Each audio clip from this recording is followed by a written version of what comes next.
ഇനി ഞാൻ പറയുന്നത് എന്റെ പ്രിയപ്പെട്ടവർ ശ്രദ്ധിക്കണം. ഞാൻ ഈ അടുത്ത് ഒരു വിദേശ സന്ദർശനത്തിന് വേണ്ടി പോയി. ഞാൻ അവിടെ വെച്ചൊരു സംഭവം കേട്ടിട്ട് കണ്ണു നിറഞ്ഞു പോയി. ഒരു മകൾ, ഒരു ബാപ്പ, ഒരു സാധാരണ പീടിയാണ്. ഞാൻ ആ പീടി പോയി കണ്ടു. വളരെ സാധാരണമായ ഒരു പീടിയ, ഒരു ചെറിയ ബക്കാല. ആ ബക്കാലയിലാണ് ബാപ്പാന്റെ ചെറുപ്പം മുഴുവൻ ആ ബക്കാലയിൽ തീർന്നത്. ആ ബാപ്പാന്റെ മോള് ബാപ്പാനെ വിളിച്ചു പറഞ്ഞു, എനിക്കൊരു ഫോൺ വേണം. ബാപ്പാനോട് പറയാണ്, എനിക്കൊരു ഫോൺ വേണം ബാപ്പ. അപ്പൊ ബാപ്പ പറഞ്ഞു, മോളെ ഫോണ് എനിക്ക് വേണം. ആ ഫോണ് വേണം. ബാപ്പ പറഞ്ഞു, മോക്ക് ഏത് ഫോണ് വേണം?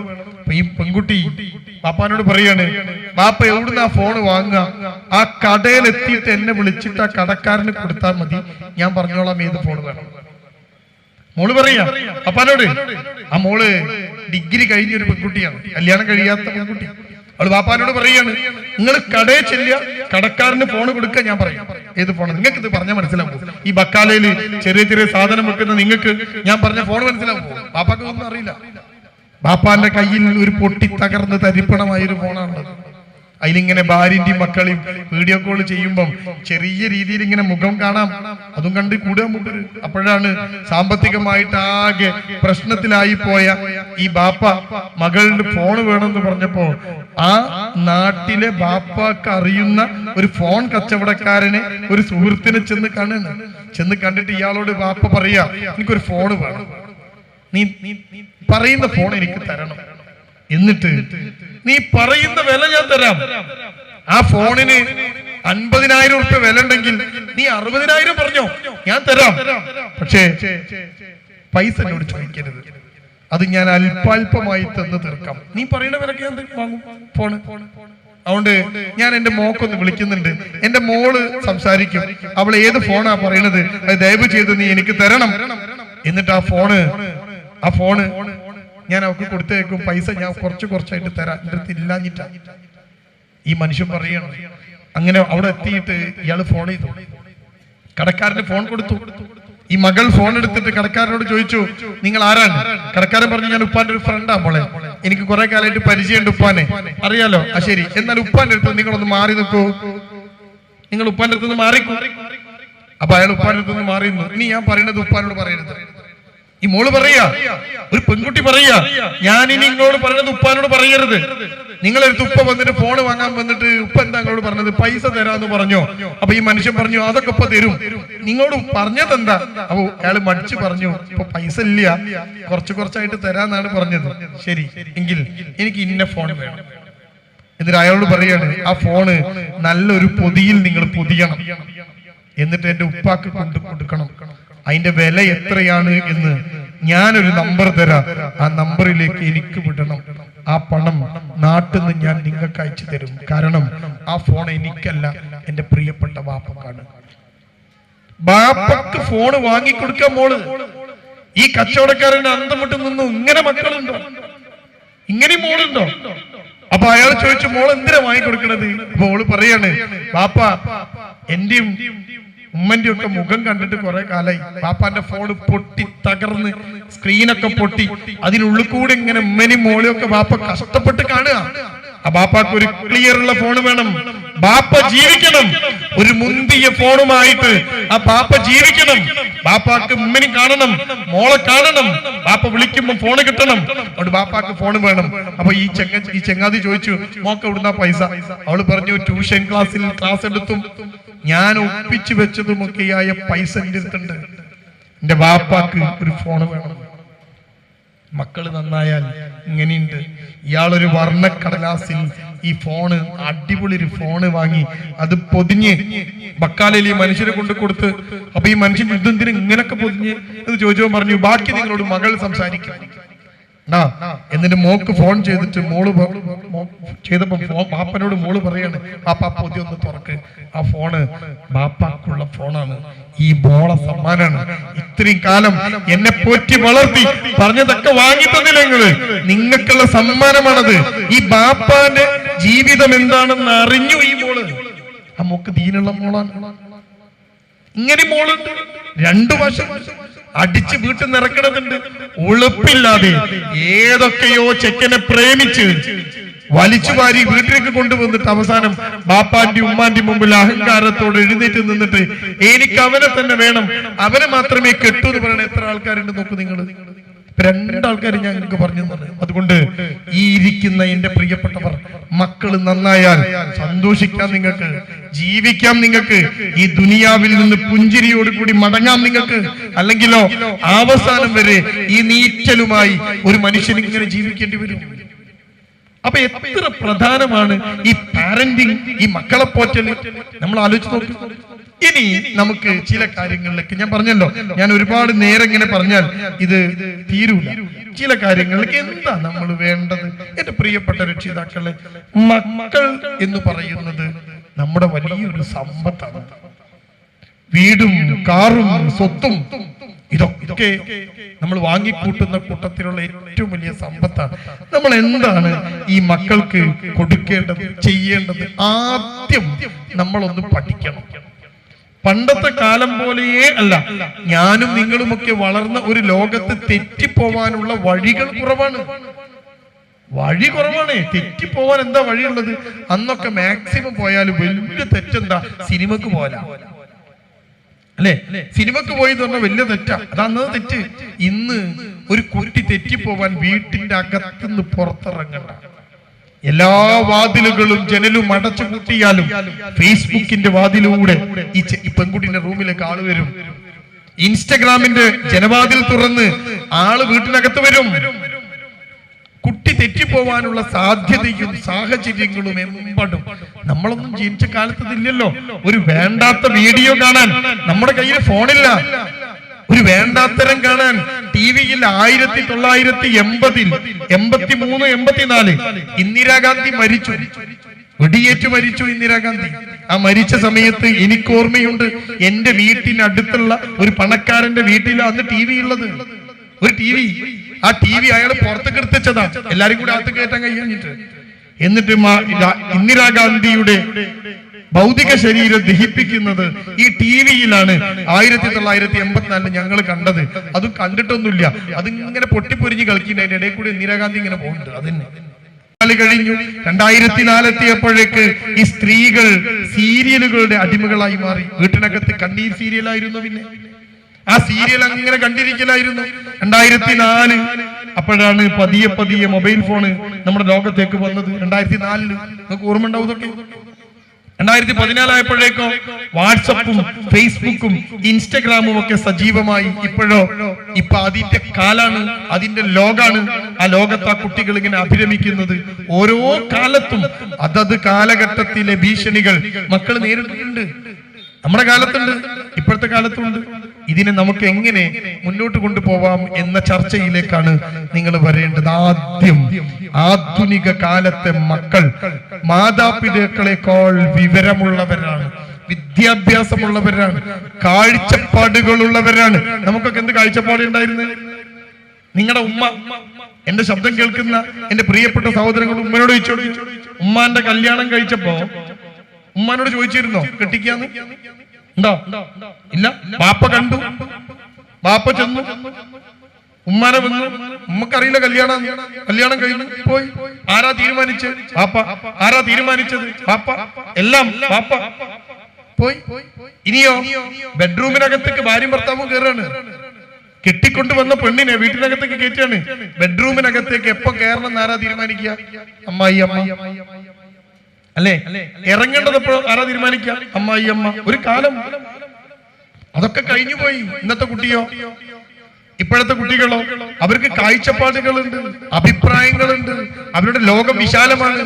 അവർ കാണുന്ന കാഴ്ചകൾ ലോകം മുഴുവനുള്ള കാഴ്ചകൾ കാണുകയാണ് അല്ലെ? പണ്ടൊക്കെ ദുബായിൽ പോയ ആൾക്കാർ വന്നിട്ട് പറഞ്ഞുതരും, ഒട്ടകം ഭയങ്കര സംഭവമാണ് അല്ലെ? നമ്മളിങ്ങനെ അത്ഭുതപ്പെടുത്താൻ. ഇപ്പൊ ദുബായിലെ ആൾക്കാർ ബഡായി ഒന്നും പറയണ്ട. ദുബായി കാണാൻ നമ്മൾ മൊബൈൽ ഫോണിനകത്ത് യൂട്യൂബിനകത്ത് ഒന്ന് അടിച്ചു നോക്കിയാൽ ദുബായിന്റെ ഏത് മോഡൽ കാണാം. ലോകം മുഴുവൻ കാണാം, അമേരിക്ക കാണാം, അവിടുത്തെ ആളുകൾ പറയുന്നത് കേൾക്കാം. കണ്ടോ നിങ്ങൾ? അപ്പൊ ഇത്രയും വിശാലമായി കുട്ടിയുടെ മുന്നിൽ തുറന്നു കിടക്കുന്ന ഒരു ലോകത്ത് ഇതെല്ലാം കണ്ടും കേട്ടും വളരുന്ന കുട്ടിയുടെ മുന്നിലാണ് പ്രിയപ്പെട്ടവരെ രക്ഷിതാക്കളായിട്ട് നമ്മളുള്ളത്. അവർക്ക് നമ്മളെ ഒരു ഔട്ട്ഡേറ്റഡ് ആയി തോന്നരുത്. നമ്മളൊരു പഴഞ്ചനായി തോന്നരുത്. എന്തു പറഞ്ഞാലും വേണ്ട വേണ്ട വേണ്ട വേണ്ട എന്ന് പറയുന്ന ഒരു രക്ഷിതാവായിട്ട് നമ്മൾ മാറരുത്. ആ വേണ്ട എന്ന് പറയുമ്പോഴും അത് ബോധ്യപ്പെടുത്താൻ നമുക്ക് കഴിയണം. നമ്മുടെ കുട്ടിയെ കുറിച്ച് ചിന്തിച്ചു നോക്ക് നിങ്ങൾ. എന്ത് ബാപ്പ ഒരു പാട്ട് കേട്ടെ, പറ്റൂല. ഡാൻസ് പറ്റില്ല. സിനിമക്കോട്ടെ അത് പറ്റില്ല. രാത്രി പുറത്തോട്ടെ പറ്റില്ല. കുട്ടി എന്താ പറയുക? ഇതെന്ത് മതം? ഒരു നൈറ്റ് ലൈഫ് ഇല്ലാത്ത മതം, ഒരു സോളോ ട്രിപ്പ് പോകാൻ പറ്റാത്ത മതം, പ്രേമിക്കാൻ പറ്റാത്ത മതം. കുട്ടിക്ക് ബോധ്യം വന്നില്ല. ഇവിടെയാണ് ഇത്തരം കുട്ടികളോട് സംവദിക്കാൻ നമ്മൾ സമയം കണ്ടെത്തും. ഞാൻ ചുരുക്കി പറയാം, ഞാൻ പരത്തി പറയാതെ ചുരുക്കി പറയാം. ഒന്നാമത്തെ കാര്യം, നമ്മുടെ കുട്ടി ദുഃഖമാവാതിരിക്കാൻ പുതിയ കാലത്തെ രക്ഷാകർത്തത്തിലേക്ക് നമ്മൾ ചേർത്ത് വെക്കേണ്ടത് ഒന്ന്, പ്രായത്തിനനുസരിച്ച് മക്കളെ പോറ്റാൻ പഠിക്കണം. ആ പ്രായത്തിനനുസരിച്ച് മക്കളെ പോറ്റൽ. അതെങ്ങനെ പറഞ്ഞാൽ എന്താ അർത്ഥം? ഞാനൊന്ന് വിശദമാക്കാം. കുട്ടിയുടെ പ്രായം മാറുന്നതിനനുസരിച്ച് പ്രിയമുള്ള രക്ഷിതാക്കളെ മാറിക്കൊണ്ടേയിരിക്കണം. നമ്മള് രക്ഷിതാവ് അത് കാലാകാലം അങ്ങനെ പറ്റില്ല. കുട്ടിയുടെ പ്രായത്തിനനുസരിച്ച് രക്ഷാകർത്തൃത്വം മാറിക്കൊണ്ടേയിരിക്കണം. അതിൽ പ്രായം പറയുമ്പം 5 ഘട്ടം ഓർക്കണം, മറക്കരുത്. ഒരു മനുഷ്യന്റെ ജീവിതം 5 ഘട്ടം. ഒന്ന് ശൈശവം. ഒരു കുട്ടി ജനിച്ച് 2 വയസ്സ് വരെ ശൈശവം. കുട്ടിക്കൊരു പ്രത്യേകത ഉണ്ട്. കുട്ടി ഏറ്റവും ഫാസ്റ്റ് ആയിട്ട് വളരുക 3 വയസ്സ് വരെയാണ്. 3 വയസ്സ് വളരും. കുട്ടി പ്രസവിച്ച് കുട്ടിയെ വാപ്പ കണ്ട് ഗൾഫ് പോയി 6 മാസം കഴിഞ്ഞ് വാപ്പ വരുമ്പോഴേക്ക് കുട്ടി എത്ര വലുതായോ എന്ന് ചോദിക്കും. കണ്ടോ എത്ര പെട്ടെന്ന്? 3 വർഷം കൊണ്ട് കുട്ടി പെട്ടെന്ന് വളരും. 3 വയസ്സ് കഴിഞ്ഞാൽ കുട്ടി ഒന്ന് ഡൗൺ ആവും. പിന്നെ കുട്ടി കുറച്ചുകൂടി ഒക്കെ ഫാസ്റ്റ് ആയിട്ട് വളരും, പിന്നെ ഒന്ന് ഡൗൺ ആവും. കുട്ടിയുടെ വളർച്ച ഇങ്ങനെ പോകും, ഒന്ന് ഡൗൺ ആവും, പിന്നെ ഒന്ന് ഡൗൺ ആയി നിൽക്കും, പിന്നെ ഒന്നുകൂടി കയറും. ഇങ്ങനെ കുട്ടി വളരും. ആദ്യത്തെ 3 വർഷം വളരെ പ്രധാനം. ആ 3 വർഷത്തിനിടക്ക് നമ്മൾ കൊടുക്കുന്ന സാധനം പ്രധാനമാണ്. അപ്പൊ കുട്ടിയുടെ ആദ്യത്തെ ഘട്ടം ശൈശവമാണ്. അത് 2 വയസ്സ് വരെയാണ്. രണ്ടാമത്തെ ഘട്ടം 3 വയസ്സ് മുതൽ 12 വയസ്സ് വരെ ഉള്ള ബാല്യം എന്ന ഘട്ടമാണ്. ബാല്യം, ചൈൽഡ്ഹുഡ് എന്ന് പറയും. എത്ര വയസ്സ് വരെയാ? 12 വയസ്സ് വരെ. 12 വയസ്സ് കഴിഞ്ഞാലോ 13 വയസ്സ് മുതൽ 19 വയസ്സ് വരെ മൂന്നാമത്തെ ഘട്ടം. അതിന്റെ പേരാണ് കൗമാരം. വളരെ പ്രധാനം. അത് കഴിഞ്ഞു. 19 വയസ്സ് കഴിഞ്ഞാൽ കഴിഞ്ഞു, കുട്ടി കഴിഞ്ഞു. ഇനിയോ 20 വയസ്സ് മുതൽ 59 വയസ്സ് വരെ ഒരു മനുഷ്യന്റെ ജീവിതത്തിലെ ഘട്ടത്തെ പറയുന്ന പേര് യൗവനം എന്നാണ്. യുവാവ് 19 കഴിഞ്ഞ് 20 മുതൽ 59 വരെ. 60 വയസ്സ് കഴിഞ്ഞാൽ വാർദ്ധക്യം. ഇതാ മനുഷ്യന്റെ ജീവിതത്തിലെ ഘട്ടം. അതിൽ 3 ഘട്ടമാണ് കുട്ടി. ആദ്യത്തെ ഘട്ടം ശിശു, രണ്ടാമത്തെ ഘട്ടം ബാല്യം, മൂന്നാമത്തെ ഘട്ടം കൗമാരം. പ്രിയമുള്ള രക്ഷിതാക്കൾ, ഈ 3 ഘട്ടത്തിലും ഒരുപോലെ കുട്ടിയെ വളർത്താൻ ശ്രമിക്കരുത്. അപ്പൊ നമ്മുടെ വീട്ടിലെ കുട്ടിക്ക് പ്രത്യേകത എന്താണെന്നറിയോ? മൂത്ത കുട്ടി 10ാം ക്ലാസ് പഠിക്കുകയായിരിക്കും, ആ കുട്ടി കൗമാരത്തിലാണ്. രണ്ടാമത്തെ കുട്ടി 7ാം ക്ലാസ്സിലായിരിക്കും, അത് കൗമാരത്തിന്റെ സ്റ്റാർട്ടിങ്ങിലാണ്. മൂന്നാമത്തെ കുട്ടി ബാല്യത്തിലായിരിക്കും, 4ാമത്തെ കുട്ടി ശൈശവമായിരിക്കും. എല്ലാവർക്കും ഒരുപോലെയുള്ള ഉമ്മയാവരുത് നമ്മൾ. ചെറിയ കുട്ടിയുടെ ഉമ്മ ആ കുട്ടിക്കനുസരിച്ചുള്ള ഉമ്മയാണ്. വലിയ കുട്ടിക്ക് നിങ്ങൾ അപ്ഗ്രേഡ് ചെയ്ത ഉമ്മയാവണം, ബാപ്പയാവണം. ഇവിടെ ഒക്കെ പ്രശ്നം എന്താണെന്നറിയോ? ഇവിടെ എല്ലാം പ്രശ്നം ഈ വീട്ടിനകത്തുള്ള കലഹങ്ങൾ, പ്രശ്നങ്ങൾ പാരന്റിങ്ങിനെ വല്ലാണ്ട് ബാധിക്കും. ഉമ്മയുടെ മാനസികാരോഗ്യം കുട്ടിയെ ബാധിക്കും, ഉമ്മയുടെ മാനസികാരോഗ്യം കുട്ടിയെ ബാധിക്കും. അപ്പൊ ഇതൊക്കെ മനസ്സിലാക്കിക്കൊണ്ട് വേണം ഈ 2 വയസ്സ് വരെയുള്ള കുട്ടിയെ നമ്മൾ, വളരെ പ്രധാനമാണ് ആ സമയം. ആ സമയത്ത് കുട്ടിക്ക് മൊബൈൽ കൊടുക്കരുത്. കുട്ടിക്ക് മൊബൈൽ കൊടുത്താലുണ്ടാകുന്ന പ്രശ്നം എന്താ? ഭയങ്കരമായ പ്രശ്നങ്ങൾ ഈ സമയത്ത് കുട്ടിക്ക് ഉണ്ടാകും. അതിന് പറയുന്ന ഒരു പ്രധാന സാധനമാണ് വെർച്വൽ ഓട്ടിസം എന്ന് പറയുന്ന സാധനം. ഇപ്പൊ കുട്ടിയൊക്കെയുള്ള സാധനം 3 വയസ്സുള്ള 4 വയസ്സുള്ള കുട്ടികളെ മാതാപിതാക്കൾ ചില സ്ഥലത്ത് ക്ലാസ് എടുക്കാൻ പോകുമ്പോൾ പരിസര കുട്ടി ഭയങ്കര പ്രശ്നമാണ്. എന്തൊക്കെയാ കുട്ടിക്ക് പ്രശ്നമുള്ളത്? കുട്ടി ശ്രദ്ധിക്കില്ല. ഏത് കുട്ടിയാ? 3ഉം 4ഉം വയസ്സ് പ്രായമുള്ള കുട്ടി ഒന്നും ശ്രദ്ധിക്കില്ല. പിന്നെയോ കുട്ടിക്ക് ഒരു ദേഷ്യം, പെട്ടെന്ന് ദേഷ്യം പിടിക്കുന്ന കുട്ടി, ടെമ്പർ ടാൻട്രം എന്ന് ഇംഗ്ലീഷ് പറയും. കലി തുള്ളുക. കുട്ടി ഇങ്ങനെ ദേഷ്യം വരിക. കയ്യിൽ നിന്ന് മൊബൈൽ വാങ്ങുമ്പോഴേക്ക് കുട്ടിക്ക് വല്ലാത്തൊരു പ്രശ്നം. ചെറിയ കുട്ടി. ഇതിനെ നമ്മൾ വിളിക്കുന്ന പേര് വെർച്വൽ ഓട്ടിസം എന്നാണ്. Virtual autism. ഈ കുട്ടി വലിയ പ്രശ്നക്കാരനായി മാറും. കാരണം എന്താണെന്നറിയോ? ഒരു കുട്ടി 1 വയസ്സ് കഴിയുമ്പോൾ സംസാരിക്കാൻ തുടങ്ങും. ഈ സമയത്ത് മൊബൈലാണ് കൊടുത്തു കഴിഞ്ഞാൽ കുട്ടിയുടെ തലച്ചോറിനകത്ത് ഉണ്ടാക്കുന്ന ഡോപ്പമിൻ എന്ന ഹോർമോൺ, ഈ ഹോർമോണാണ് കുട്ടിക്ക് ഒരു തരം ബ്ലിസ്, അതിന് പറയാം ആനന്ദം ഉണ്ടാക്കുക. ഈ ആനന്ദം പിന്നെ ഫോണ് കിട്ടിയാൽ മാത്രമേ ഉണ്ടാവുള്ളൂ. സിഗരറ്റ് വലിക്കുന്ന ആളുകളെ നിങ്ങൾ ശ്രദ്ധിച്ചു നോക്കണ്ടു. സിഗരറ്റ് വലിക്കുന്ന ആളുകൾ അവര് സിഗരറ്റ് വലിച്ച് അവസാനം ഒരു ബിരിയാണി തിന്നാൽ ആ ബിരിയാണി ഇങ്ങോട്ട് തിന്നു കഴിയുമ്പോഴേക്കും ഇവർക്കൊരു പരവേശം വരാൻ തുടങ്ങും. നമ്മളൊക്കെ ഒരു ബിരിയാണി തിന്നാൽ നമുക്കൊരു സാറ്റിസ്ഫാക്ഷൻ കിട്ടും. സിഗരറ്റ് വലിക്കുന്ന ആൾക്കാർക്ക് ബിരിയാണി തിന്ന ഒരു പരവേശം. ആ പരവേശം പോവണമെങ്കിൽ പിന്നെ എന്ത് വേണം?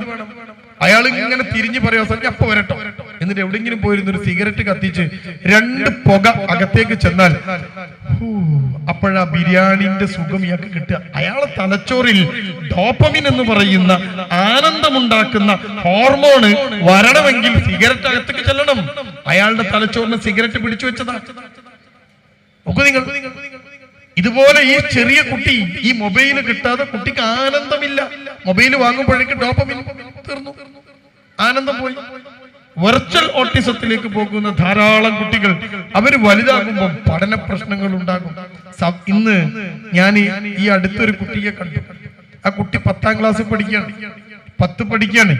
എഴുതാൻ ഭയങ്കര ബുദ്ധിമുട്ട്, വായിക്കാൻ ബുദ്ധിമുട്ട്, എഴുതിയാൽ മുഴുവൻ തെറ്റുക, വായിച്ചാൽ മുഴുവൻ തെറ്റുക. ആ കുട്ടിയെ കൊണ്ടുവന്ന് രക്ഷിതാവ് ചോദിക്കുന്നത് ഈ കുട്ടിക്ക് ലേണിംഗ് ഡിസബിലിറ്റി ഉണ്ടോ എന്നാണ്. ഈ കുട്ടിയുടെ ചോദ്യ രക്ഷിതാക്കളുടെ. ഞാൻ ആ കുട്ടീനെ അടുത്തിരുത്തി. ആ കുട്ടിക്ക് ഓർമ്മയില്ല എന്നാ കുട്ടി, മറന്നു പോകുന്നു എന്നാ കുട്ടി പറയണത്. ഞാൻ ആ കുട്ടിയെ അടുത്തിരുത്തി പല കാര്യങ്ങൾ ചോദിച്ചു. ഒന്നും മറന്നിട്ടില്ല കുട്ടി. സിനിമാ പാട്ടുകൾ കുട്ടിക്ക് ഓർമ്മയുണ്ട്, മാപ്പിളപ്പാട്ടുകൾ കാണാതെ അറിയാം, പഠിച്ചതെല്ലാം ചോദിച്ചാൽ കുട്ടി ഉത്തരം പറയുന്നുണ്ട്. സ്വാതന്ത്ര്യ സമരത്തെ കുറിച്ച് കുട്ടിക്കറിയാം. നോക്കൂ നിങ്ങൾ, താജ്മഹൽ ഉണ്ടാക്കിയത് ആര്? കുട്ടിക്കറിയാം. ഭൂമിശാസ്ത്രം കുട്ടിക്കറിയാം. ഭൂമിക്ക് എത്ര പാളിയുണ്ട് കുട്ടിക്കറിയാം. സയൻസ് അറിയാം, മാത്സ് അറിയാം. പക്ഷെ എല്ലാം കുട്ടിക്ക് അറിയാം, എഴുതൂല, വായിക്കില്ല. എന്നിട്ട് രക്ഷിതാക്കൾ ചെയ്ത പണി എന്താണെന്നറിയോ? 10ാം ക്ലാസ്സിലെ പരീക്ഷ എങ്ങനെയെങ്കിലും പാസ്സായിക്കോട്ടെ എന്ന് വിചാരിച്ച് ഒരു ടാബ് വാങ്ങി ഈ കുട്ടിക്ക് കൊടുത്തു. എന്നിട്ട് ആ ടാബിലാണ് കുട്ടി ക്ലാസ് കാണുന്നത്. അപ്പൊ ട്യൂഷൻ ക്ലാസ് ടാബിലാ. ആ ടാബില് യൂട്യൂബിൽ ഇങ്ങനെ ക്ലാസ് കാണും. കുട്ടിക്ക് എല്ലാം മനസ്സിലാവും. പക്ഷെ കുട്ടിക്ക് ഇത് എഴുതാൻ കഴിയില്ല, ഇത് വായിക്കാൻ കഴിയുന്നില്ല. എഴുത്തും വായനയും സംസാരവും നമ്മൾ സംസാരിക്കുമ്പോഴേ കുട്ടിക്ക് കിട്ടുള്ളൂ. ഉമ്മ എന്ന് കുട്ടി വിളിച്ചു തുടങ്ങുന്ന പ്രായം മുതൽ പിന്നെ ഉമ്മ കുട്ടിയോട് സംസാരിച്ചു കൊണ്ടേയിരിക്കണം. ആ സംസാരിച്ചുകൊണ്ടേ ഇരിക്കുമ്പോഴാണ് കുട്ടിയിൽ വൊക്കാബുലറി എന്ന് പറയുന്ന സാധനം, പദസമ്പത്ത് നിറയുക. നിങ്ങളോട് ഞാൻ സംസാരിക്കുന്നു, എനിക്ക് ഒരു വാക്കിന് പുറകെ അടുത്ത വാക്കുകൾ ഇങ്ങനെ വരുന്നത് എന്തുകൊണ്ടാ? എനിക്ക് പദസമ്പത്തുള്ളത് കൊണ്ടാണ്. ഈ പദസമ്പത്തുള്ള ആൾക്കാർക്ക് സംസാരിക്കാൻ പറ്റുള്ളൂ, എല്ലാത്ത ആൾക്കാരും വേണ്ടില്ല. എഴുതാൻ അവർക്കേ പറ്റുള്ളൂ. ഈ കുട്ടി മനസ്സിനകത്ത് ആശയുണ്ട്, പക്ഷെ അത് എഴുതാൻ കഴിയില്ല. ചെറുപ്പം മുതൽ ഗൾഫുകാരനായ വാപ്പയും ഉമ്മയും അവസാനമായി കയ്യിൽ കിട്ടിയ പെൺകുട്ടിയെ സ്നേഹിച്ചു വളർത്തിയപ്പം മൊബൈലും കൊടുക്കാനുള്ളതെല്ലാം കൊടുത്ത് കുട്ടി ഇങ്ങനെ നിൽക്കണ്. ചെറിയ മോള. ഉമ്മക്ക് 2-3 മക്കൾ വലുതുണ്ട്. 3 മക്കൾ വലിയ മക്കളാ. 3 ആൺകുട്ടികളാ. ആൺകുട്ടികൾ 3 കിട്ടി. ഉമ്മക്ക് വല്ലാത്തൊരു ആഗ്രഹമായിരുന്നു ഒരു പെൺകുട്ടി വേണമെന്ന്. വെറുതെ ഒന്ന് ശ്രമിച്ചു നോക്കിയതാ. 4ാമത്തത്. 3ാമത്തെ ആൺകുട്ടിക്ക് 10 വയസ്സുള്ളപ്പോഴാണ് 4ാമത് ഉമ്മ പ്രസവിക്കുന്നത്. 4ാമത്തെ കുട്ടി ആൺകുട്ടിയാവുമെന്ന് പ്രതീക്ഷിച്ചപ്പോ പടച്ചവൻ കൊടുത്തത് പെൺകുട്ടിനെയാണ്. ഇനി ഞാൻ പറയേണ്ട ആവശ്യമില്ലല്ലോ ഈ കുട്ടി അവരെങ്ങനെ വളർത്തിയിട്ടുണ്ടാവുന്നു. ഇപ്പൊ 15 വയസ്സാണ് കുട്ടിക്ക്. അപ്പൊ ആ കുട്ടി എന്നാ ജനിച്ചിട്ടുണ്ടാവുക? ചിന്തിച്ചു നോക്ക്. 2015-ലോ 2006-ലോ ഒക്കെ ജനിച്ച കുട്ടിയാ. അന്ന് മുതൽ കുട്ടീന്റെ കയ്യിൽ ഫോണും ഗാഡ്ജറ്റും ടാബ്ലറ്റും ഒക്കെയാണ്. അവള് പറയുന്നതെല്ലാം വാങ്ങിക്കൊടുക്കും. എന്നിട്ട് ഈ കുട്ടിക്ക് പദസമ്പത്തില്ല, സംസാരിക്കുമ്പോൾ പോലും കുട്ടി ഇങ്ങനെ വിൽക്കും. ലേണിംഗ് ഡിസബിലിറ്റി അല്ല ഇത്. ഇതാ ഞാൻ പറഞ്ഞത്, ചെറിയ കുട്ടിക്ക് മുതൽ ഈ സാധനം കൊടുത്താൽ പദസമ്പത്ത് കുറയും, വായന കുറയും. ആ കുട്ടിയെ നമ്മൾ എന്തു ചെയ്യണം? മുഖത്ത് നോക്കി സംസാരിക്കണം. നമ്മളെ പുതിയ ചെറുപ്പക്കാരായ ഉമ്മമാർ സംസാരിക്കലുണ്ടോ കുട്ടിയോട്? ഉണ്ടോ? എത്ര ആൾ സംസാരിക്കലുണ്ട്? എനിക്ക് 3 മക്കളാണ്. 3 മക്കൾ. ഞാൻ എന്റെ വണ്ടിയില് എന്റെ ഭാര്യയെ ഇപ്പുറത്തെ സീറ്റിലിരുത്തി ഡ്രൈവ് ചെയ്ത് എന്റെ 3 മക്കളെ ബാക്കിലിരുത്തിയിട്ട് വണ്ടി ഓടിച്ചു പോവാണെങ്കിൽ 3 മക്കളും ബാക്കിൽ ഇങ്ങനെ ഇരിക്കും. വല്ലാതെ ഒച്ച ഉണ്ടാക്കിയാൽ മുന്നിലിരിക്കുന്ന ഉമ്മ പറയും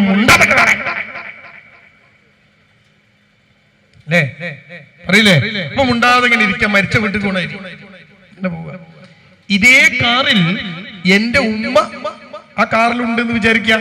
എന്നെ പോറ്റിയ എന്റെ ഉമ്മ കാറിന്റെ ബാക്ക് സീറ്റിൽ ഉണ്ടെന്ന് വിചാരിക്കുക. നിങ്ങൾ എന്റെ മക്കളുണ്ടെന്ന് വിചാരിക്കുക. ഈ കാറ് തലശ്ശേരിയിൽ നിന്ന് എടുത്ത് കോഴിക്കോട് എത്തുന്നവരെ എന്റെ ഉമ്മക്ക് എന്തായിരിക്കും പണി? പറയൂ, എന്തായിരിക്കും പണി? മൊബൈലിൽ തോണ്ട് എന്തായിരിക്കും എന്റെ ഉമ്മക്ക് പണി? മക്കളോട് സംസാരിക്കും. അതങ്ങനെ വായ നിർത്താതെ പറയും. ചിലപ്പോ കാറിങ്ങനെ ഓടിച്ചു പോകുമ്പോ അമ്പിളിമാമൻ ഉണ്ടാകും. എന്റെ ചെറിയ മോനെ മടിയിലിരുത്തി ഉമ്മ പറയും, അമ്പിളിമാമൻ നമ്മുടെ കൂടെ വരുന്നുണ്ടാ, അതാ ചാടി ഒളിച്ചു വന്നു. ഇതിങ്ങനെ പറയാ കുട്ടിയോട്. ഈ കുട്ടിയിൽ ഇങ്ങനെ വക്കാബുലറി അതിനനുസരിച്ച് കുട്ടി ഇങ്ങനെ പറഞ്ഞുകൊണ്ടിരിക്കും. കണ്ടോ? ഇനി ഞാൻ നിങ്ങളോട് ചോദിക്കട്ടെ, ഈ കുട്ടി എന്താ നമ്മൾ ഈ കുട്ടിയോട് സംസാരിക്കേണ്ടത്? എന്താ സംസാരിക്കേണ്ടത് കുട്ടിയോട്? നിങ്ങൾ എപ്പോഴെങ്കിലും ചിന്തിച്ചോ? ഇത് എന്താ സംസാരിക്കേണ്ടത്? നമ്മൾ എന്താ സംസാരിക്കല്? പഠിച്ചോ, വായിച്ചോ, പേപ്പർ കിട്ടിയോ, മാർക്ക് പറഞ്ഞോ? ഇതാ കുട്ടിയോട് സംസാരിക്കേണ്ടത്. ഒരു 6ാം ക്ലാസ് പഠിക്കുന്ന പെൺകുട്ടി അവള് വീട്ടിൽ വന്നു ഉമ്മയോട് പറഞ്ഞു, ഉമ്മ ഇന്ന് നമ്മുടെ ക്ലാസ്സിലേക്ക് ഒരു പൂമ്പാറ്റ പറന്നു വന്നു. എന്താ പറഞ്ഞേ? ഉമ്മനോട് പറയണേ, അടുക്കളയ്ക്ക് ഓടിച്ചെന്ന് ബാഗൊക്കെ ഇട്ടിട്ട് ഉമ്മ ഒരു പൂമ്പാറ്റ ക്ലാസ്സിലേക്ക് പറന്നു വന്നു എന്ന് ഉമ്മയോട് 6 പഠിക്കുന്ന ഒരു കുട്ടി പറഞ്ഞാൽ ഞാൻ ഉമ്മമാരോട് ചോദിക്കട്ടെ, നിങ്ങൾ എന്തായിരിക്കും ആ കുട്ടിയോട് റെസ്പോണ്ട് ചെയ്യുക? വേഗം ഉത്തരം പറഞ്ഞാൽ ഞാൻ അടുത്തേക്ക് പോകാം. നിങ്ങൾ എന്താ കുട്ടിയോട് ചോദിക്കുക? ആ പൂമ്പാറ്റ എത്ര നേരം ജീവിച്ചിരിക്കും ആ വീട്ടിനകത്ത്? ഉമ്മ എന്താ പറയാന്നറിയോ? പൂമ്പാറ്റ ഇത് വരാം. അപ്പൊ തന്നെ കുട്ടിയായി ഇതിനോടാണല്ലോ വന്ന് പറഞ്ഞേ അല്ലേ? ആ ചോദ്യത്തുമ്പോ തന്നെ കമ്മ്യൂണിക്കേഷൻ അവിടെ നിന്നു. ഉമ്മന്റെ ചോദ്യം, അമ്മ എന്തോ ടെൻഷനിലായിരിക്കും. പാപ്പനെ കുറിച്ച് ആലോചിച്ചിട്ടോ വേറെന്തെങ്കിലും ആലോചിച്ചിട്ടോ ടെൻഷനിലായിരിക്കും. എന്തിനാ ടെൻഷനിലുള്ള കുട്ടി എന്ന് പറയും പൂമ്പാറ്റ ക്ലാസ്സിക്ക് വന്നു. എന്തൊരു ആവേശത്തിലാണ് 6 വയസ്സുള്ള 6ാം ക്ലാസ്സുകാരി അല്ലെങ്കിൽ ആ ഒരു ചെറിയ പെൺകുട്ടി വന്നിട്ട് കാര്യം പറഞ്ഞത്. ഉമ്മന്റെ ചോദ്യം എന്താ? നീ പോയി പഠിച്ചോ, ആ ഡ്രസ്സൊക്കെ അയച്ചു പോയി കുളിക്ക്. ഇതിനാ കുട്ടി ആ പൂമ്പാറ്റന് എന്തെങ്കിലും നാക്കണ്ടേ? അപ്പൊ കുട്ടി പറഞ്ഞു പൂമ്പാറ്റ. ഉമ്മ ചോദിച്ചു, എന്നിട്ട് ആ പൂമ്പാറ്റക്ക് എന്തെറ്റി? അത് ഉമ്മ ഇങ്ങനെ പറഞ്ഞു എത്ര പറഞ്ഞോട്ടെ. എന്നിട്ടോ ജനാലക്കൂടെ ഒറ്റ പോക്ക് മഞ്ഞ പൂമ്പാറ്റ. ഉടൻ ഉമ്മ കുട്ടിനോട് പറയാ, ആ ക്ലാസ്സിൽ ശ്രദ്ധിക്കാതെ പൂമ്പാറ്റനെ നോക്കി ഇങ്ങനെ ഇരുന്നോ? വെറുതെ എല്ലാവർക്കും മാർക്ക് പറയണേ. ഇനി പൂമ്പാറ്റല്ല കൂട്ടരെ, ആന വന്നാലും കുട്ടി വീട്ടിൽ പറയില്ല. ഉമ്മയും കുട്ടിയും തമ്മിൽ അവിടെ വിട്ടു. ഇത് ശരിയാവില്ല, തള്ള ശരിയാവില്ല. ഉണ്ടോ? ഇതിന് വർത്താനം പറയാൻ പറ്റൂല. കുട്ടി ഉമ്മയുമായിട്ട് ഇങ്ങനെ ഉണ്ടാക്കുന്നു. പിന്നെയുള്ള വർത്താനം എന്താ? മാർക്ക് കിട്ടിയില്ലേ, വായിച്ചോ, കുളിച്ചോ, മാറ്റിയോ? ഇതിന്റെ പിറകിൽ നടക്കുക. നിങ്ങളൊക്കെ ഈ കുളിച്ചതും മാറ്റിയതും ഒക്കെ ഒരാൾ ഇങ്ങനെ ബാക്കിൽ നടന്നിട്ട് അമിതമായി ഈ കുട്ടിയുടെ പിറകെ നടന്ന് ഈ കുട്ടിക്ക് ഒരു കാര്യവും സ്വന്തമായി ചെയ്യാൻ കഴിയാതെ, സ്വന്തമായിട്ട് ആലോചിക്കാൻ കഴിയാതെ, സ്വന്തമായി തീരുമാനമെടുക്കാൻ കഴിയാതെ ഒരു തരം എന്താ പറയാ മാംസപിണ്ഡം പോലെയുള്ള മക്കളാക്കി മാറ്റിയ. തൊട്ടടുത്ത വീട്, എന്റെ വീടിന്റെ തൊട്ടടുത്ത വീട്, അവിടെ രാവിലെ ആയി കഴിഞ്ഞ യുദ്ധാണ്. ഒരു ചെറിയ കുട്ടി LKG പഠിക്കുകയാണ്. ആ LKG പഠിക്കുന്ന കുട്ടിയെ ഉമ്മ വിളിച്ചോണർത്തുന്നത് മുതൽ നമുക്ക് കേൾക്കാം. എന്റെ വീടിന് തൊട്ടപ്പുറത്താ, നമുക്കിങ്ങനെ കേൾക്കാം. ആ വിളിക്കുന്നതൊക്കെ എന്താ, എന്തോ ഒരു വിളിയാന്നറിയോ? പൊന്നുമോൾ എണീക്ക്, ഇങ്ങനെ വിളിക്കുക. രാവിലെ തന്നെ ഒരു കൊര കെട്ട കുട്ടി കൊണ്ടിരിക്കുക. എന്നിട്ട് ആ കുട്ടിയെ ഇങ്ങനെ നമുക്കിങ്ങനെ കാണാം. ആ കുട്ടിയെ അതിനെങ്ങനെ കയ്യും വലിച്ച് അങ്ങോട്ട് വലിക്കുന്നു, ഇങ്ങോട്ട് വലിക്കുന്നു, ഹോംവർക്ക് ചെയ്തിട്ടുണ്ടോ, മറ്റേത് ചെയ്തിട്ടുണ്ടോ, അത് ചെയ്തിട്ടുണ്ടോ. അവസാനം ഈ കുട്ടിയെ ബാത്റൂമിൽ കൊണ്ട് ഇരുത്തി, ഉമ്മ ബാത്റൂമിൽ കൊണ്ട് ഇരുത്തുക. എന്നിട്ട് ഉമ്മ അവിടുന്ന് പറയണ എന്താ അറിയോ? അപ്പിനടി. ആ കുട്ടിക്ക് അപ്പിയൊന്നും ഉണ്ടാവില്ല, പേടിച്ചപ്പിട്ടെങ്കിലായി. അപ്പിടാൻ പോലും ഉമ്മ നിർദ്ദേശം കൊടുത്ത് യന്ത്രമനുഷ്യനെ പോലെ കുട്ടിയെ മാറ്റും. നോക്കൂ നിങ്ങള്, നമ്മളിപ്പോ സാമൂഹ്യ മാധ്യമങ്ങളിൽ ചർച്ച ചെയ്തുകൊണ്ടിരിക്കുന്നത് 2-3 ആത്മഹത്യകളെ കുറിച്ചാണ്. ഡോക്ടറായി MBBS പഠിച്ച ഒരു പെൺകുട്ടി, അവളോട് സ്ത്രീധനം ചോദിച്ചു അത്രേ. അവൾ പ്രേമിച്ച ഒരു ചെക്കൻ, ആ ചെക്കൻ പ്രേമിച്ചിട്ടുണ്ടാവുക ഈ സ്ത്രീധനം കിട്ടുമെന്ന് കണ്ടിട്ടായിരിക്കും, അല്ലാതെ പെണ്ണിനെ കണ്ടിട്ടായിരിക്കില്ല. ആ സ്ത്രീധനം ചോദിച്ചു അത്ര ചെക്കൻ.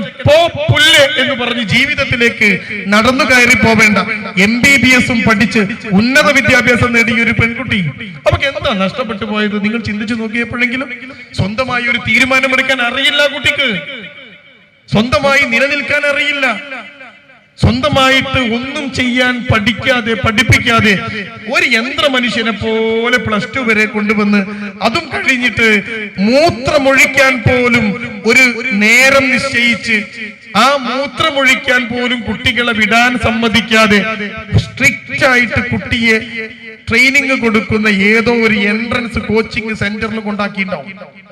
ഈ കോച്ചിങ് സെന്ററിൽ നിന്ന് യന്ത്ര മനുഷ്യനെ പോലെ MBBS പരീക്ഷ എഴുതി പാസ്സായി MBBS കഴിഞ്ഞ് ഒരു ചെറുക്കൻ സ്ത്രീധനം ചോദിച്ചപ്പോ ഈ പെൺകുട്ടി കണ്ടത് ഇനി എന്റെ മുന്നിൽ ജീവിതമില്ലെന്നാ.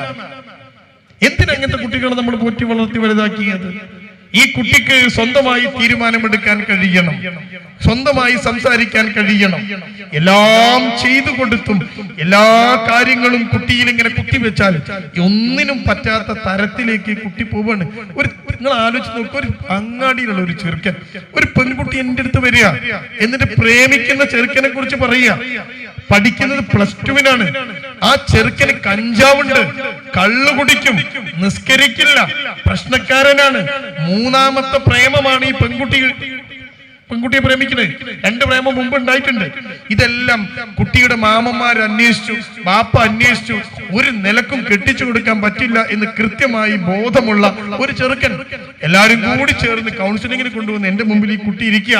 17 വയസ്സുള്ള, ആരോഗ്യമൊക്കെയുള്ള, കാണാൻ ഭംഗിയുള്ള ഒരു പെൺകുട്ടി ഇങ്ങനെ ഇരിക്കുകയാണ്. ആ പെൺകുട്ടിയോട് ഞാൻ ചോദിച്ചു, മോളെ അവൻ കള്ളുടിക്കും, അവൻ കഞ്ചാവ് പിടിക്കും. കുട്ടി എന്നോട് പറയാ, എനിക്കറിയാം കള്ളുടിക്കും, എനിക്കറിയാം. കഞ്ചാവ് ഉണ്ടല്ലേ മോളെ, എനിക്കറിയാം. അവന് പ്രശ്നങ്ങളുണ്ട്, എനിക്കറിയാം. അല്ല, അവന്റെ 3ാമത്തെ പ്രേമം എനിക്കറിയാം. എന്നിട്ട് ആ കുട്ടി എന്നോട് പറയാ, എന്താ പറയണെന്നറിയോ? പക്ഷേ ഞാൻ കല്യാണം കഴിച്ച അവനെ ഞാൻ നന്നാക്കും. 17 വയസ്സുള്ള ഒരു പെൺകുട്ടിയുടെ വാക്കാ, കല്യാണം കഴിച്ച അവനെ ഞാൻ നന്നാക്കും. അപ്പൊ ഞാൻ ആ കുട്ടിയോട് പറഞ്ഞു, നാളെ മുതൽ മോള് ഇവിടെ തന്നെ ഇരുന്നോ. എന്റെ അടുത്ത് ഒരുപാട് ആൾക്കാരെ കഞ്ചാവ് വലിച്ചിട്ടൊക്കെ ഇങ്ങോട്ട് കൊണ്ടുവരലുണ്ട്, എനിക്ക് നന്നാക്കാൻ കഴിയാറില്ല, ആര് ശ്രമിച്ചതും നന്നാവാറില്ല. നിനക്ക് അങ്ങനെ ഒരു കഴിവുണ്ടെങ്കിൽ ഞാൻ ഈ സീറ്റിൽ തന്നെ എണീറ്റ് തരാം, നീയാണ് നന്നായിക്കോ ആൾക്കാർ. ആ കുട്ടി ഇങ്ങനെ മുഖത്തേക്ക് നോക്കുക. ഒരു ജീവിതത്തെ കുറിച്ചൊരു കാഴ്ചപ്പാട് ആ കുട്ടിയിൽ വളർന്നില്ല. എല്ലാം ചെയ്തു കൊടുത്ത്, സ്നേഹം മാത്രം കൊടുത്ത് ഒരു കുട്ടി നമ്മൾ വളർത്തരുത്, ചെയ്യിക്കണം. ആ കുട്ടിയെ ഇത്തരം കാര്യങ്ങൾ ചെയ്യാൻ കൂടി പ്രാപ്തരാക്കണം. ഓക്കെ, ഒരു പദം നിങ്ങൾ കേട്ടിട്ടില്ലാത്തൊരു പദം. ആ പദത്തിന്റെ പേരാണ് ഇമോഷണൽ ബ്ലാക്ക് മെയിലിംഗ്. കേട്ടിട്ടുണ്ടോ? Emotional black mailing. ഒരു മനുഷ്യന്റെ വികാരത്തെ ബ്ലാക്ക് മെയിൽ ചെയ്യുക. ഇന്നത്തെ കുട്ടികൾ, പുതിയ തലമുറയിലെ മക്കൾ രക്ഷിതാക്കളോട് ചെയ്യുന്ന പണിയുടെ പേരാണ് ഇമോഷണൽ ബ്ലാക്ക് മെയിലിംഗ് എന്ന്. അവരുടെ ഇമോഷൻ അങ്ങ് ബ്ലാക്ക് മെയിൽ ചെയ്ത് കളയും. ഞാനൊരു ഉദാഹരണം പറയാം. ഒരു കുട്ടിയെ കൊണ്ടുവരുന്നു, പ്രേമമാണ് വിഷയം. ഒറ്റ മോള, ആണും പെണ്ണുമായി ഒറ്റ മോള്. ആ കുടുംബത്തിന്, ബാപ്പാക്കും മക്കും കുട്ടീനെ കിട്ടുന്നത് 9 വർഷത്തെ കാത്തിരിപ്പിന് ശേഷമാണ്. 9 വർഷം കാത്തിരുന്ന് ഒരു പെൺകുട്ടിയെ കിട്ടി. ആ കുട്ടിയെ ഇവര് പോറ്റി വളർത്തി വലുതാക്കി 18 വയസ്സായി. അവളെ എന്റെ മുമ്പിൽ ഇരുത്തി. എന്തിനാ ഇരുത്തിയത്? അവൾക്ക് പ്രേമാണ്. അവൾ പ്രേമിക്കുന്നത് കെട്ടിച്ചെറുക്കാൻ പറ്റാത്ത ഒരു ചെക്കനെ. ഞാൻ ആ കുട്ടിയോട് 2 മണിക്കൂർ സംസാരിച്ചു. ഈ ചെറുക്കനെ കുറിച്ച്, ജീവിതത്തെ കുറിച്ച്, എല്ലാത്തിനെ കുറിച്ച് അവളിങ്ങനെ കൂളായിട്ട് ഇരുന്ന് കേട്ടിട്ട് ഞാൻ അവസാനം ആ കുട്ടിയോട് പറഞ്ഞു, മോളെ ഇപ്പൊ നിനക്ക് കാര്യമൊക്കെ മനസ്സിലായല്ലോ, ഇത് നടക്കൂല. ഉടനെ ആ കുട്ടി എന്നേക്കാൾ ആത്മവിശ്വാസത്തില്, ഒരു ചെറു ചിരിയില് എന്നോട് തിരിച്ചു പറഞ്ഞൊരു വാക്കെന്താന്നറിയോ? നടക്കും സാറേ. ഞാനപ്പ ആ കുട്ടിയോട് പറഞ്ഞു നടക്കൂല. കുട്ടി പറഞ്ഞു നടക്കും. ഞാൻ ചോദിച്ചു, എന്താ നീ നടക്കുമെന്ന് പറയാനുള്ള കാരണം? ആ കുട്ടിയോട് ഞാൻ ചോദിച്ചു, നടക്കുമെന്ന് നീ പറയാൻ എന്താ കാരണം? നടക്കില്ല എന്ന് ഞാൻ പറയാൻ കുറെ കാരണമുണ്ട്. നീ നടക്കുന്നെന്താ പറയാൻ കാരണം? അപ്പൊ ഈ കുട്ടി എന്നോട് പറയാ, 18 വയസ്സുള്ള പെൺകുട്ടി പറയാ, സാർക്ക് അറിയോ ഞാനൊരു മോളാ, ഒരേ ഒരു മകൾ, എന്നെ LKG ചേർത്തു എന്റെ വാപ്പ. LKG ചേർത്തിട്ട് എന്റെ വാപ്പ ചെയ്ത പണി എന്താന്ന് സാർക്കറിയോ? എന്റെ കയ്യും പിടിച്ച് കോഴിക്കോട് മിഠായി തെരുവിലേക്കാണ് വാപ്പ പോയത്. എന്നിട്ടോ ആ മിഠായി തെരുവിലെ ഏറ്റവും മുന്തിയ കടയുടെ മുന്നിൽ എന്നെ കൊണ്ടുചെന്നു എന്റെ വാപ്പ. എന്നിട്ട് എന്നോട് വാപ്പ പറഞ്ഞു, മോളെ സ്കൂളിൽ പോകാൻ ബാഗ് വേണ്ടേ? കുട്ടി പറഞ്ഞു, വേണപ്പാ. മോക്ക് ഇഷ്ടപ്പെട്ട ബാഗ് ചൂണ്ടിയാ മതി, വാപ്പ വാങ്ങിത്തരാം. അപ്പൊ ആ കുട്ടി ആ ഏറ്റവും നല്ലൊരു ബാഗ് കുട്ടിയാണ് ചൂണ്ടി. ബാപ്പ വില എത്രയെന്ന് ചോദിച്ചില്ല, ഒന്നും ചോദിച്ചില്ല. ആ ബാഗ് എടുക്കും, പാക്ക് ചെയ്യും, കുട്ടിന്റെ കയ്യിൽ കൊടുത്തു. അവിടുന്ന് അങ്ങോട്ട് ഈ കുട്ടി ചോദിച്ചതെല്ലാം വില നോക്കാതെ, ഒന്നും നോക്കാതെ ബാപ്പ കുട്ടി കൊടുത്തിട്ടുണ്ട്. ഈ കുട്ടി എന്നോട് പറയാണ്, സാറേ ഞാനൊരു മോഡലേ ഉള്ളൂ, ഞാൻ പോയാ പിന്നെ ഇവർക്കാരുണ്ടാവുക. എന്നിട്ട് ആ കുട്ടീന്റെ അടുത്ത വാക്കെന്താ അറിയോ? ഞാൻ എന്തൊക്കെ ചോദിച്ചിട്ടുണ്ടോ അതൊക്കെ എനിക്ക് കിട്ടിയിട്ടുണ്ട്, ഇതും കിട്ടും. ഞാൻ പോയാ എന്റെ വാപ്പക്കാരുണ്ടാവുക, അമ്മക്കാരുണ്ടാവുക, ഇതും കിട്ടും. ഇനി ഞങ്ങളോട് ചോദിക്കട്ടെ, കിട്ടുമല്ലേ? കിട്ടുവോ? ഉറപ്പാണ്. ആ കല്യാണം ബാപ്പ നടത്തി കൊടുക്കും. ഈ ബാപ്പാന്റെ ഉമ്മാന്റെ സ്നേഹത്തെ, വികാരത്തെ ഈ കുട്ടി ഇമോഷണൽ ബ്ലാക്ക്മെയിലിംഗ് നടത്താണ്. നമ്മളെ കുട്ടികളൊക്കെ ഇപ്പൊ ചെയ്യുന്ന പണി ഇതാണ്. കണ്ടോ നിങ്ങൾ? ഇവിടെ വെച്ചിട്ടാണ് നമ്മൾ ചിന്തിക്കേണ്ടത്. ഈ കുട്ടിയെ വളർത്തുമ്പോൾ നമ്മൾ ആദ്യം കൊടുക്കേണ്ട സാധനം, ഞാൻ പറഞ്ഞത് ഇവരുടെ പ്രായം മനസ്സിലാക്കണം. ഓരോ പ്രായത്തിലും ഈ കുട്ടിക്ക് കൊടുക്കേണ്ടത് കൊടുക്കണം. കുട്ടി 14 വയസ്സ് കഴിഞ്ഞാൽ പിന്നെ പ്രിയമുള്ള രക്ഷിതാക്കളെ ശിക്ഷിച്ച് കുട്ടിയെ നന്നാക്കാം എന്ന് നിങ്ങൾ ചിന്തിക്കരുത്.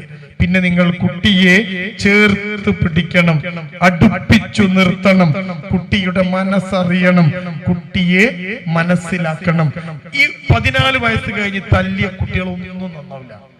ആ തല്ല് കുട്ടിയുടെ ശരീരത്തിൽ ഏൽക്കില്ല, മനസ്സിൽ മാത്രമേ മുറിവേൽക്കൂ. തല്ലരുത്. ചീത്ത പറഞ്ഞിട്ടോ ഒരു കാര്യമില്ല, കുട്ടിക്ക് യേശുല്ല. എന്ത് യേശുള്ളൂ? അതിനെ ചേർത്ത് പിടിക്കണം. എന്നിട്ട് ആ കുട്ടിയോട് സംവദിക്കണം. അതിനാണ് വീട്ടിനകത്ത് സംസാരിക്കാനുള്ള മാർഗങ്ങൾ നിങ്ങൾ ഒരുക്കേണ്ടത്. ഇന്നു മുതൽ ചെയ്യേണ്ട ഒരു പണി എന്താണെന്നറിയോ? ആഴ്ചയിൽ ഒരിക്കൽ വേണ്ട, 2 ആഴ്ചയിൽ ഒരിക്കലെങ്കിലും ഒരു സമയം നിശ്ചയിച്ച് ബാപ്പയും ഉമ്മയും മക്കളുമെല്ലാം ചേർന്നിരിക്കാനുള്ള ഒരു സമയം ഉണ്ടാക്കണം. മൊബൈൽ ഫോണുകളെ മാറ്റിവെക്കണം. അവിടെ ഉപദേശിക്കാൻ നിൽക്കരുത്. പഠിക്കുന്ന കാര്യത്തെക്കുറിച്ച് ചർച്ച ചെയ്യരുത്. സ്നേഹിക്കുന്ന കുറച്ച് ആളുകൾ ചേർന്നിരുന്ന് ചിരിയും കളിയും തമാശകളുമായി ഇത്തിരി സമയം വീട്ടിനകത്തിരിക്കണം. ബാപ്പ നാട്ടിലില്ലേ? ബാപ്പ ഓൺലൈനിൽ വരണം. ഇല്ലേ? പ്രശ്നമല്ല. ഓൺലൈൻ ഉണ്ടല്ലോ, വീട്ടില് TV ഉണ്ടല്ലോ, ഫോൺ ഉണ്ടല്ലോ, ടാബ് ഉണ്ടല്ലോ.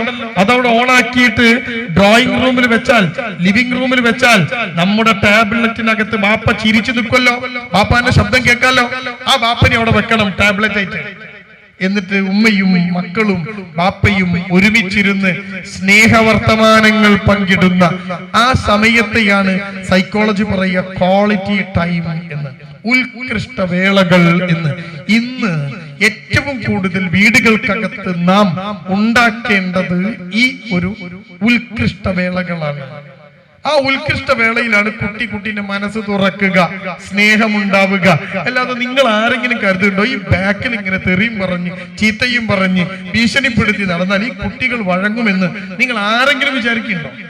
അപ്പൊ കുട്ടി ഒരു 13 വയസ്സ് കഴിഞ്ഞാൽ പിന്നെ ഈ കുട്ടിയെ ചേർത്ത് നിർത്തണം, അടുപ്പിച്ചു പിടിക്കണം, കുട്ടിയുടെ അഭിപ്രായങ്ങളെ പരിഗണിക്കണം, കുട്ടിയെ മനസ്സിലാക്കണം, അവനോട് ചോദിക്കണം, എല്ലാം.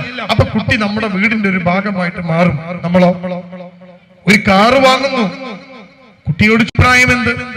ഒരു പെരുന്നാളിന്റെ ബിരിയാണി വെക്കാണ്, കുട്ടിയോട് ചോദിക്കണം എന്താ നമ്മൾ ഉണ്ടാക്കേണ്ടത്? പാപ്പ അങ്ങോട്ട് തീരുമാനിക്കും, ഉമ്മ അങ്ങോട്ട് ഉണ്ടാക്കും. നടക്കൂല. എല്ലാവരോടും ചോദിക്കും. എന്റെ പേരാ ഡെമോക്രസി. കേട്ടോ? അപ്പൊ കുട്ടികൾക്കൊക്കെ മനസ്സിലാവും ഞാനും ഈ വീട്ടിലാളാണ്. എല്ലാറ്റിനും കുട്ടിയോട് ചോദിക്കുക, പെൺകുട്ടിയോട് ചോദിക്കുക, ആൺകുട്ടിയോട് ചോദിക്കുക. അപ്പോഴോ ഈ കുട്ടി നമ്മിലേക്ക് ഇങ്ങനെ അടുക്കും. ഈ വീട്ടിനകത്ത് ഞാനും ഒരു അംഗമാണ് എന്ന ബോധം വരും.